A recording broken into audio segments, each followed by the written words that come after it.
皆様、おはようございます。私たちは、イングランドの北部の町、カーライルにいます。西海岸本線の特急、アバンティウエストコーストに乗っていたのですが、この駅でとんでもないものを目撃して、思わず列車を降りちゃったんです。それは、イギリスの特急として長い間活躍していた、HST のようなものでございます。でもこれ、なんだか変じゃない？そう、変だからびっくりして列車を降りたんだよ。やっぱり、名列車使いは、名列車と惹かれ合う。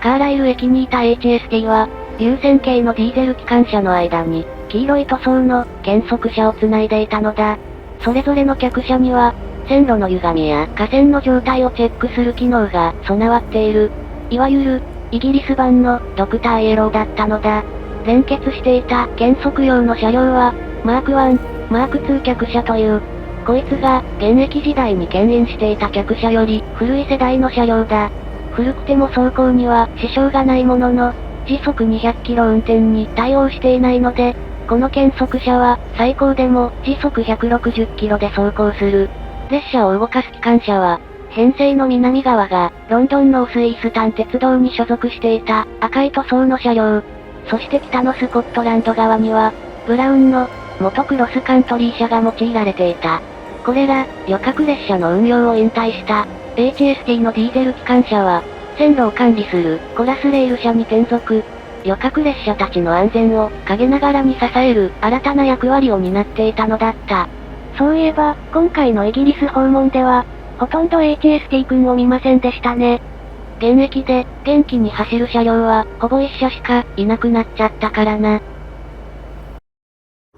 2020年のバリアフリー規制の強化に伴い、一斉に引退してしまった HST。主力だった特急列車は、ほぼ全てがクラス800シリーズに置き換えられてしまったが、その後も、3つの鉄道会社で運行が継続されていた。その一つが、クロスカントリー。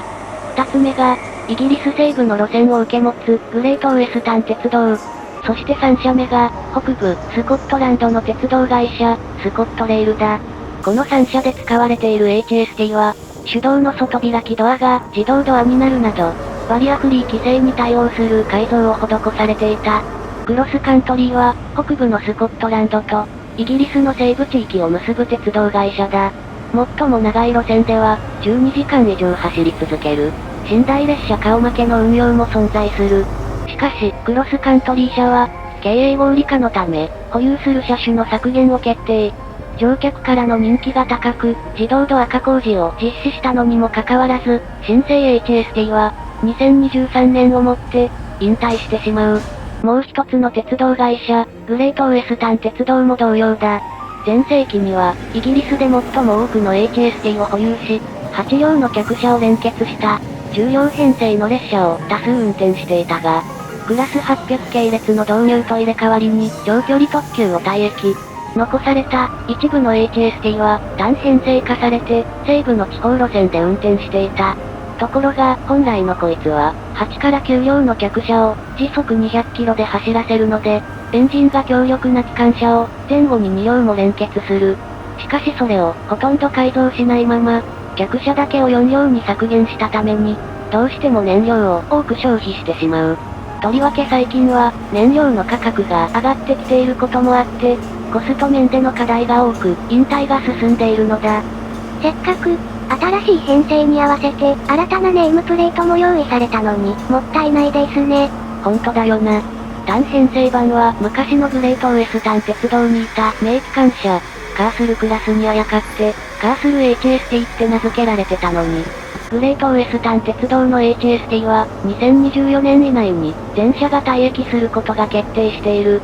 これも本来なら、クロスカントリーと同じく、2023年内の引退だったんだよ。でも、大体の車両の確保が難しかったから、引退がちょっと伸びたんだって。えっちゃん、あんた、他人事だな。それはいいとして、旅客用の HST として、唯一元気に走っているのが、イギリス北部のスコットレール所属の編成だ。こちらは、エディンバラ、グラスゴーなどの都市から、北スコットランドの各町までを走行する。前世紀のような高速運転はしないが、乗車時間が長いので、特急列車の設備を持つ HST が存分に活躍できる場所なのである。それではここからは、カーライルから伸びる、ローカル線に乗ってみます。イギリス一の継承路線と言われる、セトル・カーライル線です。あれ？前にも別の路線を継承路線だって紹介してなかったっけ？それはドーリッシュのことですな。イギリスには他にも景色がいい路線がいくつもあるんだよ。以前特集したドーリッシュは線路が海岸のすぐ横を通されていたのに対し、こちらはイングランドの尾根を越えていく路線だ。またここは特急や貨物列車が数多く通るドーリッシュと違い、各駅停車しか走らないローカル線である。なので列車は比較的ゆったりペースで走り、山の景色が3時間近くにわたって楽しめるのだ。山のローカル線を走るのは、2両編成の機動車、クラス158型、スプリンターです。イギリス国鉄が導入した30年以上前の古い列車ですが、バリアフリー対応の改装がなされ、2020年以降も定期の旅客列車として引き続き走れる認証を受けています。車内には案内ディスプレイが追加されて、窓の下には USB 電源を装備。座席も交換されて、清潔感があります。ただ、シートピッチがちょっと狭いんですけど、この路線は基本的に満席になることはないから、まあまあ許容範囲です。イギリス国鉄は1980年代にスプリンターと呼ばれる快速機動車を数種類導入していました。その中で、クラス158型は最も性能がいい車両として登場します。窓が大きく、空調が完備され、車内販売のカートが各席を回れるように車内の配置が設計されています。列車の名称こそスプリンターですが、長距離急行の運用も考慮された機動車でした。それから、車体が軽量なアルミ製なので、今までの機動車よりエンジンの負担が減って、楽に走行できます。これが、車内騒音の削減に繋がっていました。では次に、美しい景色とともに、セトル・カーライル線をご紹介していきましょう。ここは、イングランド北西に位置する、カーライルから、南東200キロ離れた町、セトルまでを結ぶ、全長117キロの路線です。線路は、セトルからさらに、66キロ先の都市、リーズまで伸びていて、カーライル発のローカル列車は、すべてリーズ行きとして運転します。地図を見ると、線路は、イングランドの北部から中部にかけてを、斜めに縦断しています。元は急行列車や貨物用に建設された路線でしたが、現在走るのは、ローカル旅客列車のみ。2両から最大4両のディーゼルカーが、のんびり走ります。窓から見える雄大な山の景色は、ヨークシャーデールズ国立公園と、ペナイン山脈の北の部分です。総面積2200平方キロメートルの広大な自然保護区の中を列車が通り、乗車中は絶えず、美しい自然が堪能できます。北側の始発駅、カーライルを出発した列車は、早速、長編成の特急列車が駆け抜ける西海岸本線と分かれ、尾根を伝いながら、のどかに走行します。現在のセトル・カーライル線は、開発が制限された豊かな自然の中を通る観光要素が強い路線です。けれどもここは鉄道会社同士のいざこざによって作られ、幾多もの苦難の末に現在までたどり着いた名路線だったのです。この路線が開業したのは19世紀後半の1875年のこと。当時、イギリスの中部地域で広く鉄道を運営していたミッドランド鉄道によって建設されました。ミッドランド鉄道は、名前の通り中部地域の地方鉄道として開業した会社です。その後も路線は発展を続け、1860年代からマンチェスターやロンドンなどの大都市に乗り入れを果たします。工業で栄える中部の都市と首都ロンドンとを結ぶ路線をいくつも抱えていたことから、ミッドランド鉄道は収益が良く、20世紀初頭にはイギリスで最も大きい鉄道として君臨していました。その象徴が、ロンドン側の出発地、セントパンクラス駅です。現在は、国際特急、ユーロスターの発着駅として使われ、ホーム全体を覆う、大きなドーム型の屋根と、巨大なレンガ造りの駅舎で構成されます。駅の正面には、高さ76メートルの時計塔、そして、荘厳で巨大な4階建ての建物が作られ、見る者を圧倒させます。この部分には、6000万のレンガ、9000トンの鉄、そして、大量の石材が使われているそうです。この巨大な建物は、ミッドランド鉄道が豊富な財力を投じ、1873年に完成しました。まるで、中世の大聖堂か、お城を思わせる、イタリアンゴシック様式風の建物は、当初、鉄道会社直営の、ステーションホテルとして作られたものでした。古典的な外観と裏腹に、建物全体を、耐火構造で作ったおかげで、各部屋には暖炉があり、油圧式のエレベーターなどの、最新の設備も整えた、豪華なホテルでした。しかし、一時はイギリス最大規模を誇ったミッドランド鉄道にも悩みがありました。それは中部より北へ伸びる自前の路線がなく、北部のスコットランドにアクセスする手段がなかったのです。しかもマンチェスター以北の地域は山が険しく、蒸気機関車が走れる場所が限られています。さらに、鉄道が敷けそうな場所にはすでにライバル会社が路線を敷設していました。この、すでにある路線っていうのは、現在、ペンドリーノ郡など高速特急が走る西海岸本線のことです。そこでミッドランド鉄道は、自社の路線から西海岸本線の連絡駅に列車を走らせることにします。接続駅ではミッドランド鉄道の客車を西海岸本線経由のスコットランド行き列車につなげてもらい、乗り換えなしでロンドンとスコットランドを行き来できるようにしたのでした。客車列車の利点を生かし、一見合理的に見える方法ですが、やがてこの運用に問題が起きました。接続駅でのダイヤが不便な上、ミッドランド鉄道の客車は西海岸本線区間で、なぜか余計に時間がかかっていたのです。これはですね、西海岸本線の運営鉄道が、ミッドランド鉄道の客車を自社の急行列車につながず、わざと遅くて汚い貨物列車に連結してたんだよ。そうすると、お客さんが不便で清潔感のないミッドランド鉄道を避けて、自分の方に流れるだろ。この時代のイギリスは、今よりも鉄道会社や競合路線が多く、競争が過熱していました。明確な規制がなかったことも相まって、鉄道会社間で、妨害まがいの行為も当たり前に行われてたんですよ。当然ミッドランド鉄道は接続の改善を要求しますが、2つの鉄道会社の間で一向に折り合いがつきません。こうした冷遇に、ミッドランド鉄道はついにブチ切れ、ライバルに対抗すべく、自前の路線の建設に着手します。これが現在の、セトル・カーライル線です。全長100キロ以上にも及ぶ、長い路線の新規建設。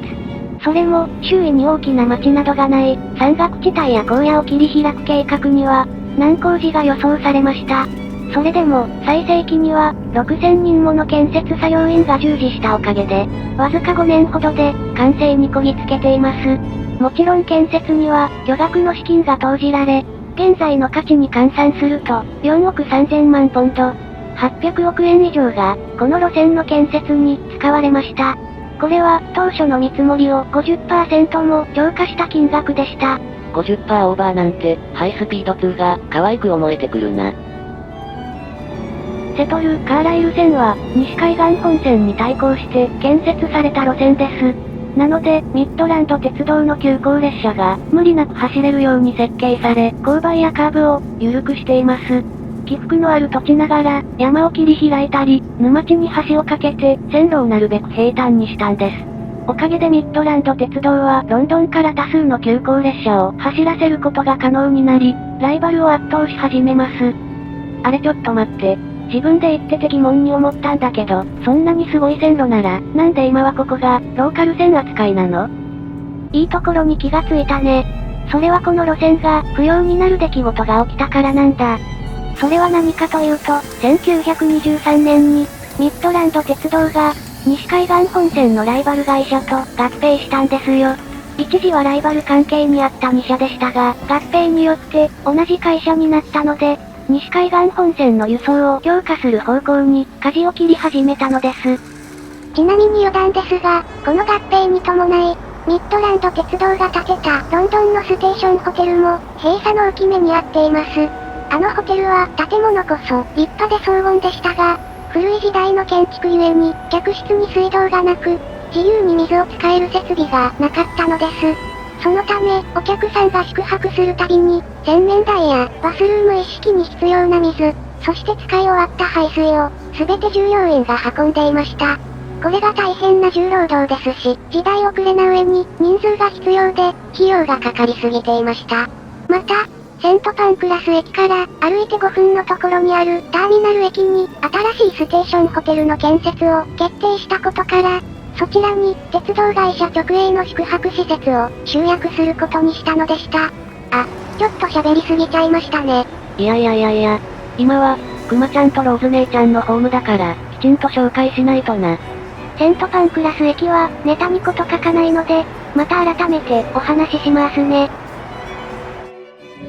さて、セトル・カーライル線に話を戻しましょう。ミッドランド鉄道が巨額の建設費を投じて作り上げた路線ながら、このルートは西海岸本線と比べて不利な点ばかりでした。一つ目は、ロンドンからのルートが少し遠回りになっていたこと。それに、勾配を緩くしたといっても、蒸気機関車にはまだまだ坂が急で速度が出しにくかったんです。貨物列車にとっても坂がきついために重量制限が設けられてますから、大量の貨物を運べません。それに何より、西海岸本線の方が、沿線に大きな都市、町が多く、安定した需要が見込めます。